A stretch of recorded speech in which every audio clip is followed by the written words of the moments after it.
Mark Ronson is one of today's biggest music producers, DJs, and musician. He's been behind so many Billboard hits and recorded with the likes of Adele, Amy Winehouse, and Paul McCartney. For his latest smash hit, Uptown Funk, Ronson worked with pop sensation Bruno Mars. The song, like so much of his music, brings together a mix of vintage R&B, pop, and hip-hop beats. In a preview of this week's Sunday Morning, he spoke to Anthony Mason about what it was like to create that song and the story behind it.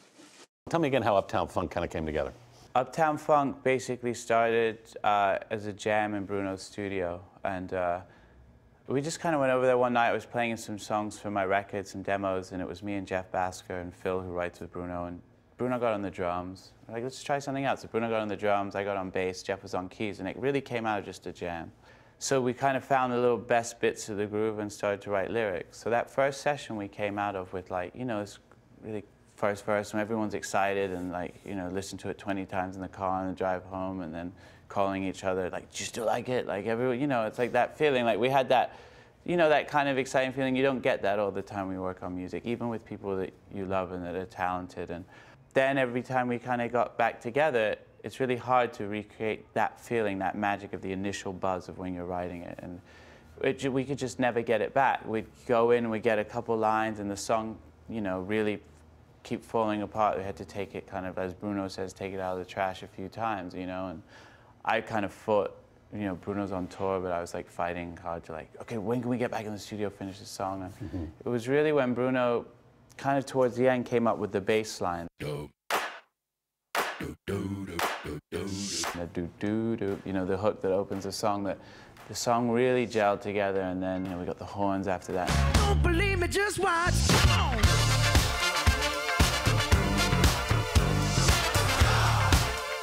I did 60 takes of guitar, you know, we recorded the drums with Bruno 5 different studios, 20 different times. It was probably the most I've ever worked on a song. Believe me, just watch. Don't believe me, just watch.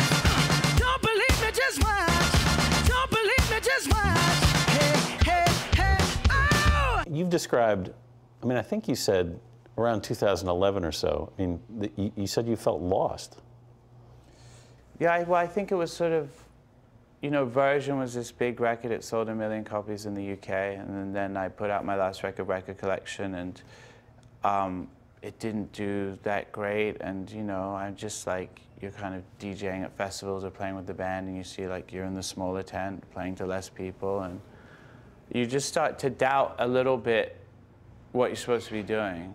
And, you know, I'm also DJing these festivals with these other great kind of young producers like Bauer and Hudson Mohawk and these guys, and thinking, like, do I fit into this sound? Like, because, you know, I come from that. I come from DJing in hip-hop clubs in New York, making beats as a 24-year-old kid. Like, I was that, sure, but I think it would be like a lie to try and do that now. So I was just kind of just sort of figuring out, where do I slot in? And then I kind of just had a bit of this realization that, well, all I can do is the thing that I do best that not everybody else is doing. And that's kind of like, you know, my love for recording live musicians and playing and making music that's kind of live, that can still be played for the dance floor, enjoyed, or have a groove to it.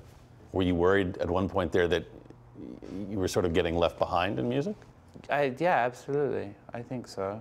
I think that was also part of the motivation, maybe this time, behind asking Jeff Basker to do this record with me, because, you know, I have such respect for him as a producer, and he's incredibly talented. I knew it would make me raise my game. And working with people like Bruno and Michael Chabon and Kevin from Tame Impala, I think it was like, okay, and all my co-conspirators better be like, you know, the absolute, like, best at what they do, because I knew it would just raise my thing, it would raise the quality of the album, everything.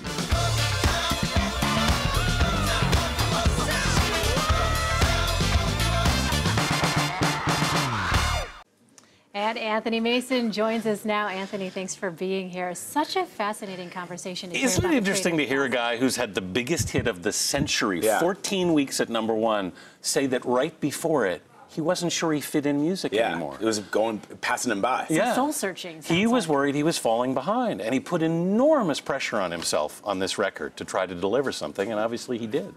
And it's interesting to me, he talks about 60 takes on that part that he played. You know, it sounds like the stuff that the Beatles used to do. He had, I mean, as he mentioned, they'd laid down a bunch of takes. Bruno Mars had laid down the bass line. He was like, I've got to come up with an awesome guitar part to match this.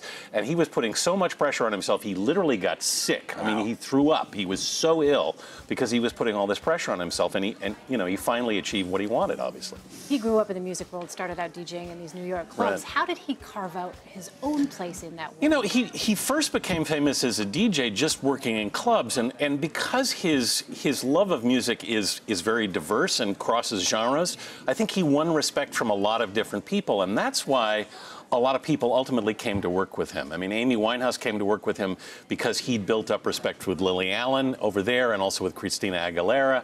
And, you know, he did it slowly, and he did it kind of quietly, but it was, of course, Amy Winehouse's record that put him on the map. And what was that collaborative process like with Amy Winehouse? I mean, that great album, Rehab, and, of course, the Valerie song that they released on his second album. Right. It's interesting. He talks about that in the Sunday Morning piece. He actually, the song Rehab came about because of a walk they took in which she started describing the troubles that she went through.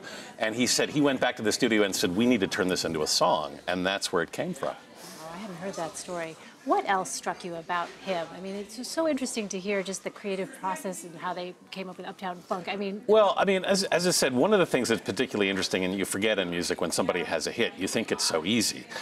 And you see with him that he's about to turn 40, but he's already had huge ups and downs in the music business. This, you know, enormous success of Amy Winehouse, and then he had a successful solo album, Version, which he mentioned, which had an Amy Winehouse fronted single on it. But then he kind of, you know, he had some rough years, and he was seriously worried that essentially his period was over. But he looks at it now. I said, so what do you get out of this?